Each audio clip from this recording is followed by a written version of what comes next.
Sorgulamayan birey ya da toplum doğruyu bulamaz.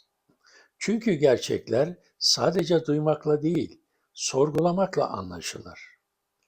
Terörsüz Türkiye söylemi umut verici olsa da ancak doğrulanmış bilgiyle desteklenirse hakikate ulaşır. Sorgulamaktan kaçınmak kolaydır ama sonu genellikle aynıdır. Hüsran ve aldanma. Hakikate ulaşmak istiyorsan önce bilginin kaynağını sorgula. Unutma, sorgulamayanlar genelde kandırılmaz, kendi kendini kandırır ve bu yolculuk çoğunlukla hüsranla biter. Yazının tamamı için link açıklamada, profilde. Paylaşmayı, yorum yapmayı ve abone olmayı unutmayın.